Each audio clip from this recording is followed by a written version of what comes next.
Viva Voz, com Vera Magalhães.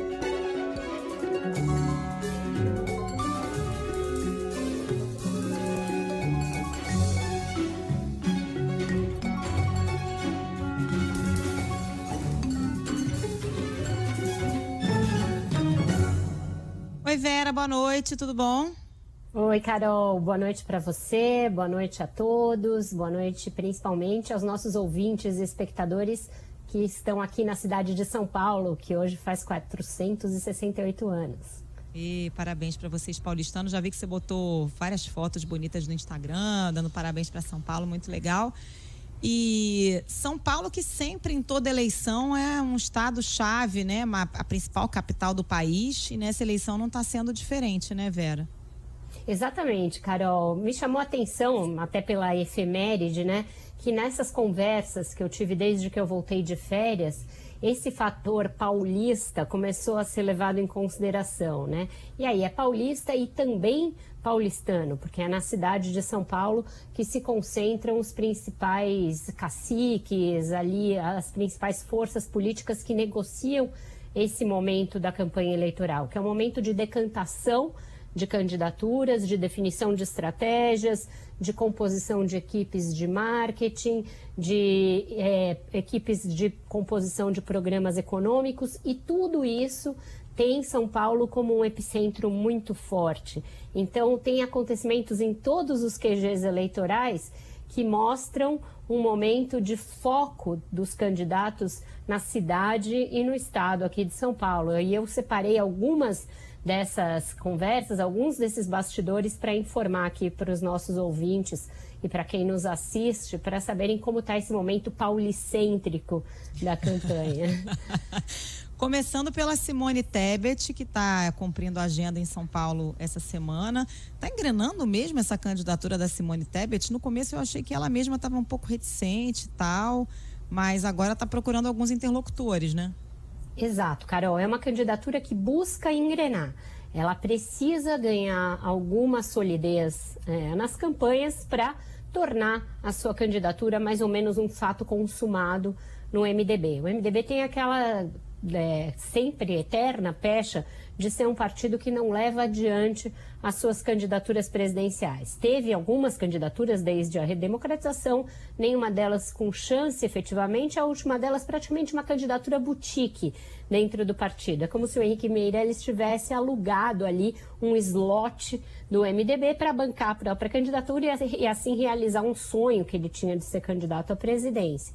Com ela é um pouco diferente. A nova direção do MDB, com o Baleia Rossi à frente, tem interesse em alimentar, pelo menos por algum tempo, uma imagem de um partido que não é aquele partido fisiológico, que é um partido que está buscando resgatar algumas das suas bandeiras. E, para isso, o perfil da Simone é um perfil de fácil trânsito. Embora tenha caciques do MDB que se bandeiam para o Lula, outros que têm proximidade com o Bolsonaro, o nome dela funciona como uma espécie de neutralidade e pode ser carregado pelo menos ali até o mês de definição das candidaturas, que é maio. Então, ainda que seja um balão de ensaio, o MDB está dando elementos para ela tentar se consolidar.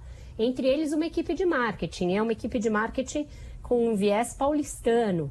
O marqueteiro dela, que já está trabalhando com ela, é o Felipe Soltello, fez a campanha do Bruno Covas aqui em São Paulo em 2020, fez outras campanhas do PSDB no time do Gonzalez, que trabalhava para o PSDB naquela época, fez algumas campanhas para o PSD do Gilberto Kassab, e é um jovem marqueteiro com uma outra pegada, diferente daqueles publicitários estrelas, mais discreto, mas que já está trabalhando com ela e que está na gênese dessa agenda que ela cumpre aqui em São Paulo.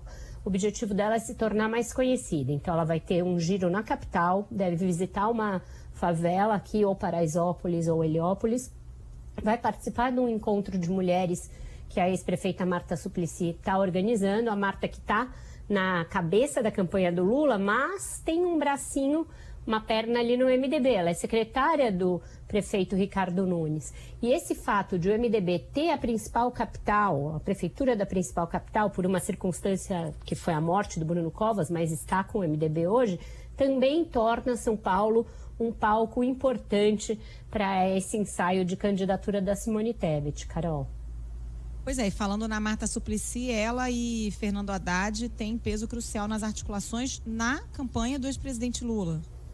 Pois é, isso também é uma reviravolta, né? Uma guinada. Porque a Marta foi prefeita, era ali petista, histórica, mas rompeu com o PT na época do impeachment da ex-presidente Dilma Rousseff. Ela foi ministra, chegou a ser ministra da Dilma, fez a campanha da Dilma em 2010, teve um peso enorme na ida da Dilma para o Celso Camura, para a renovação do guarda-roupa da Dilma, para introduzir a Dilma num público ali de mulheres e tal. Ela fez a campanha da Dilma em 10, mas em 14 já advogava pelo Volta Lula.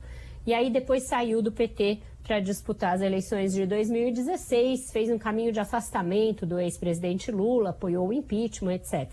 E agora ela se reaproxima do PT, primeiramente do Lula, ainda não da Dilma, e faz essa ponte com vários interlocutores, inclusive tucanos. Ela tem sido um fator de tentativa de aproximação do Lula com outros políticos de outros partidos e também com empresários, expoentes do mercado financeiro. Conversei ontem com um desses representantes do setor de bancos que disse que a Marta é quem tem procurado os empresários com a conversa de que o Lula mudou, de que ele vai fazer um governo de coalizão, de que ele pretende consertar o país e etc.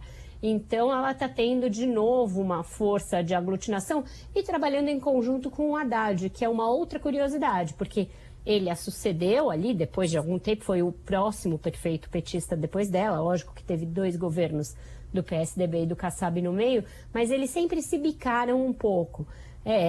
Ela muito ciosa das suas próprias políticas, crítica do governo do Haddad aqui em São Paulo. Então, isso também marca uma reaproximação desses 2 personagens, os 2 com um protagonismo muito grande na campanha do Lula e os 2 personagens muito aqui de São Paulo. Fernando Haddad vai ser candidato ao governo, foi prefeito e faz aniversário no mesmo dia da cidade, faz aniversário hoje, aliás. Mas você vislumbra, enfim, futurologia, mas a Marta trabalhando na campanha estadual do Haddad seria uma grande reviravolta e de certa forma, colocar o pé ali numa base mais popular do PT, né? Porque o Haddad era muito criticado por isso, por ser um petista meio de sapatênis e tal, e não ter essa mesma pegada popular da Marta, né? Exatamente, eles estão conversando, estão muito próximos. Aquelas escaramuças que havia entre um e outro deram uma boa esmaecida, e eu acredito que ela vá fazer parte dessa campanha como esse pacote, né? A campanha do Haddad está muito ligada, intrinsecamente ligada à campanha do Lula. Foi ele um dos articuladores, inclusive, dessa aproximação do Lula com o Geraldo Alckmin. Que foi uma jogada de mestre para ele, porque tirou o Alckmin, por enquanto, pelo menos, da disputa estadual. Então, sim, tem essa dobradinha Marta Haddad, que era algo improvável. Ela não fala, por enquanto, em voltar para o PT. Acho que ela teria muita dificuldade em voltar para o PT por algumas das arestas que ela criou, principalmente com a Dilma, que não estão resolvidas, pelo que eu apurei. Mas ela está muito próxima do Lula, muito próxima do Rui Falcão, muito próxima do Haddad. Mas a Dilma também está meio escanteada nessa campanha do Lula. Talvez não seja um problema, né, Vera? Mas tem um problema de narrativa, Carol, que envolve a Dilma. Que é o fato de que o Lula não pode deixar de sempre fazer um desagravo à Dilma, defender o governo dela na medida do possível e dizer que o impeachment foi golpe, porque isso está inserido na narrativa que ele vai querer vender nas eleições, de que foi tudo um golpe para tirá-la do poder e para não deixar que ele fosse candidato em 2018. Então a Dilma terá de ser um personagem ali, é um personagem incômodo, mas o que me disseram os petistas com os quais eu conversei, olha, o Lula tira isso de letra, ele sabe muito bem como fazer esses agrados sem precisar colocar a Dilma no colo dele. Então é um personagem com o qual o Lula vai ter de lidar, não dá para simplesmente deixar a Dilma escanteada de lado, como, por exemplo, alguns tucanos fizeram com Aécio Neves. Não vai poder funcionar dessa maneira, porque a narrativa de redenção do PT passa, de alguma maneira, por uma espécie de redenção da Dilma também. E o Moro vai montar o QG da campanha também em São Paulo? Isso foi outra coisa que me surpreendeu. Eu perguntei se ele teria o comitê dele em Curitiba, que é a sua base ali, ou em Brasília, que é o centro das articulações políticas, e me disseram, não. está montando uma estrutura grande de campanha, mas em São Paulo. E aí, de novo, esse caráter central que São Paulo adquire, principalmente nesse momento de montagem de palanques. Carol, o Moro está tentando compor uma aliança que envolva, além do Podemos, o União Brasil. Mas ele enfrenta muitos obstáculos para isso, como eu já disse aqui no nosso Viva Voz de ontem. Então, ele quer tentar contornar esses obstáculos e tentar ser aceito e ser o nome mais aceito pelo mercado financeiro e pelo coração do empresariado, que estão ambos em São Paulo. Então, ele vai começar a fazer mais ativamente esse trabalho de prospecção em São Paulo, junto ao PIB, junto a uma certa inteligência que tem ali um pé atrás com ele, e vai montar o seu centro nervoso da campanha aqui, o que também para mim foi uma surpresa e o que corrobora essa importância que a cidade e o estado de São Paulo têm. Isso tem uma importância estratégica, mas tem também um efeito deletério, que é o fato de que muitas vezes os candidatos ficam muito concentrados em São Paulo, que tem uma realidade econômica e social, e esquecem de olhar o resto do Brasil. Mas principalmente nessa fase de articulação, costuma ser crucial o candidato largar bem em São Paulo, porque é o maior eleitorado, e ter esse esquema montado por aqui. E, por incrível que pareça, o governador do estado, João Dória, tem esse desafio de crescer, inclusive em São Paulo, para poder se viabilizar nacionalmente, né, Vera? O que eu mais ouço é isso, o Dória precisa chegar a 22, é um número mágico que eu ouço, 22% em São Paulo para chegar a ter algo como 10 nacionalmente e parar de ter tanto questionamento quanto a sua viabilidade política. E é uma espécie de mistério que muita gente coloca, o fato de que o governo do estado é bem avaliado, mas ele não é associado a essa boa avaliação e ele não se beneficia dela de maneira nenhuma nas pesquisas. É um fenômeno que já aconteceu em 2018 com o Geraldo Alckmin, então pode mostrar um problema ali de desgaste do PSDB, mas que também não se mostra no resto, porque o PSDB, por exemplo, conseguiu o governo do estado com o próprio Dória, depois conseguiu a prefeitura de São Paulo com o próprio Bruno Covas, então é um mistério de difícil resolução esse da imagem pessoal do Dória, é algo sobre o que a sua equipe de marketing está debruçada. Por quê? Por que ele não consegue romper uma barreira de imagem que o aproxima do eleitor? Então, o desafio de crescer primeiro em casa, para então se viabilizar nacionalmente, é algo que eu ouço tanto de aliados quanto de adversários do governador tucano. Ele procura dizer que não acredita que o crescimento nas pesquisas vá se dar nesse momento e que não tem grande ansiedade em relação a isso. Mas se é verdade que ele não está ansioso para crescer nas pesquisas, o seu entorno e todo o resto demonstram uma ansiedade imensa, Carol. Imagina se ele não tá, né, Vera? Deve estar ansiosíssimo. Agora, eu estava olhando aqui o teu roteiro, né? E senti falta de um nome, Jair Bolsonaro. Não sei se ele vai ter um palanque muito forte em São Paulo, né? O nome dele para disputar o governo do estado, em tese, é do ministro Tarcísio. Tem o Abraham Weintraub querendo aí, correndo por fora. A gente não sabe também se vai ter. Ele não vai conseguir repetir o Bolsonaro, é claro. Não vai ter nomes como Joyce Hasselmann, que foi super votada em São Paulo. Difícil a situação do presidente também aí no maior colégio eleitoral do Brasil, né? Bem difícil. O seu partido, o PL, é presidido por um paulista, o Valdemar Costa Neto, e ele tem apoios em setores da direita aqui em São Paulo. Então, ele tem o apoio do PTB, que aqui em São Paulo é comandado pelo Otávio Facuri, um empresário bolsonarista. Tem também, debaixo da sua asa, de alguma maneira, alguns setores do Partido Novo e do Patriota. Então, ele espera fazer a sua campanha com o filho, que também tem base eleitoral aqui, Eduardo Bolsonaro, sim, e esses verdade. Expoentes. E vai lançar o ministro Tarcísio, mas é alguém que não tem nenhuma identificação com São Paulo, sempre foi um burocrata, um funcionário público, não fez carreira política em São Paulo, não é versado nas artes da política, embora seja alguém bastante jeitoso, de fácil trato, e ele tem um problema ali de cisânia na base dele, original aqui, que você mesmo identificou, a saída do Frota, saída da Joyce Hasselmann, e agora um veto do próprio Bolsonaro a um ex-ministro seu, que é o Abraham Weintraub, que esboçou a ideia de ser candidato ao governo e foi abatido logo na decolagem pelo Bolsonaro, que vetou a filiação dele ao PTB do Roberto Jefferson. Então, uma base muito estilhaçada do Bolsonaro aqui em São Paulo. Ele ganhou com folga na cidade, ganhou no estado, mas a avaliação dele e essa dificuldade de se fortalecer aqui mostram que o caminho não deverá ser tão fácil para ele assim em 2022. E aí eu já aproveito o gancho, já que falamos de Abraham Weintraub e dos olavistas, para falar sobre a morte do Olavo de Carvalho. O Bolsonaro decretou luto oficial, o que é algo raro, né, dele fazer em morte de personalidades ou mesmo diante da morte de mais de 600 mil brasileiros por Covid.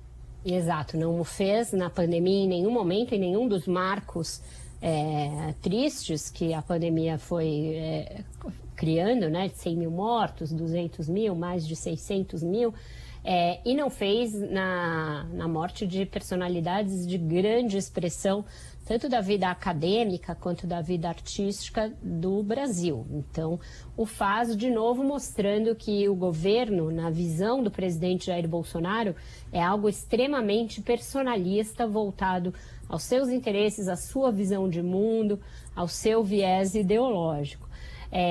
E fez isso como um gesto protocolar de apreço ao Olavo, de reconhecimento a essa base que é comum entre o olavismo e o bolsonarismo.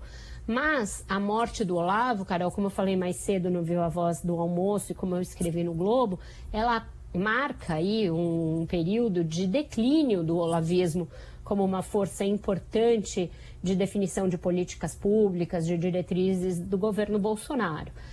Foi uma força motriz importante no início. O Olavo conseguiu, para pupilos seus ou para indicados seus cargos relevantes no governo, o Ministério da Educação, a Apex, que é a agência que cuida das exportações, outros cargos ali intermediários no MEC que também eram relevantes, o Ministério de Relações Internacionais, né, Relações Exteriores. Então, esse foi o momento de auge do olavismo, um lugar na cadeira ao lado do presidente, na presidência, com o Felipe Martins, assessor internacional.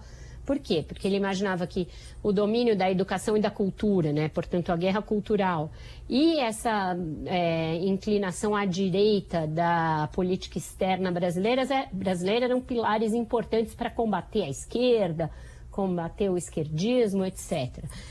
Isso foi entrando em declínio depois que o Supremo Tribunal Federal passou a investigar a ligação desses olavistas, tanto os seguidores dele, quanto os blogs ligados a ele ou orientados pela ideologia dele, com atentados à democracia, com fake news, com o gabinete do ódio, com disseminação de discurso de ódio nas redes sociais, perseguição a ministros do próprio Supremo.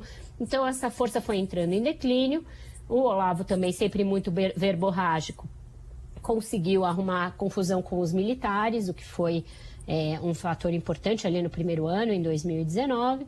E agora, esse declínio é o maior que a gente viu ao longo de todo esse período, sem os ministros foram sendo ceifados, e agora chegando ao ponto de um ministro remanescente do Centrão processar um ex-ministro olavista, que é o Abraham Weintraub. O Fábio Faria está processando o Abraham Weintraub, então marcando de forma muito clara e explícita esse rompimento, e o bolsonarismo seguindo para essa linha mais pragmática ligada ao Centrão. Agora, você não acha, Vera? Claro que o Bolsonaro está aí de mãos dadas com o Centrão, inclusive para a campanha de 22, é lógico, né? Todo o núcleo duro da campanha é formado pelo pessoal do Centrão, Ciro Nogueira, o próprio Arthur Lira na Câmara ali também atua como linha auxiliar, Valdemar Costa Neto e tal. Mas na hora do discurso de campanha tem uma pauta aí de costumes que eu acho que vai remeter um pouco de novo ao olavismo, né? Essa coisa do esquerdismo, do gaysismo, enfim, ideologia de gênero. Talvez agora em 22 isso se reacenda um pouco, né? Totalmente, Carol, porque o Bolsonaro precisa fidelizar essa base de extrema-direita que ele conquistou e que tem esses pontos de contato com o Olavo de Carvalho, mas também ele não corre muito risco de perdê-la. Porque não tem ninguém na ponta da terra plana ali falando essas mesmas coisas, né? Os candidatos estão todos eles com outro discurso e não vão chegar a defender negacionismo, terraplanismo, nada disso. Então, ainda que estejam mais ou menos afastados, esses olavistas permanecerão com Bolsonaro por total falta de outro candidato que abrace esse discurso mais radicalizado. E é por isso que houve essa aproximação. Não é que o Bolsonaro tenha lido o Olavo de Carvalho ou que algum de seus filhos tenha feito isso, não é nada disso. Alguns dos pupilos do Olavo, entre eles e principalmente o Felipe Martins, se aproximaram da família Bolsonaro porque viram ali um depósito possível daquela radicalização que eles já vinham pregando nas redes sociais, pelo menos com força ali desde 2009, com mais força a partir de 2013. Tem marcos da consolidação dessa direita radicalizada, primeiro nas redes sociais e depois encontrando o Bolsonaro como um candidato para ser incubado por essas ideias, entre aspas. Então é uma associação, uma simbiose que veio ali naturalmente e vai continuar. Mas não que o Bolsonaro tenha lido o Olavo de Carvalho e tido uma revelação e a partir dali visto que o mundo podia ser analisado daquela maneira. Foi conveniente a ele ter um lustro intelectual e foi conveniente ao Olavo se aproximar do poder para ter ali essas benesses de indicar pessoas, de ter ali um contato com o poder que até então ele não tinha. Ele era um pária entre os intelectuais. Bom, a gente fecha hoje com música homenageando São Paulo, Vera? Isso, não vou na clássica Sampa, também não vou de Sinfonia Paulistana, eu vou de um remanescente ali da vanguarda paulistana fim dos anos 80, início dos anos 90, que é o Premeditando Brecht. Teve toda essa cena, né, na São Paulo ali dessa época, Rigo Barnabé, Premê, Língua de Trapo, e eu adoro essa música São Paulo do Premê, que eu acho que mostra muito o que é a cara da cidade.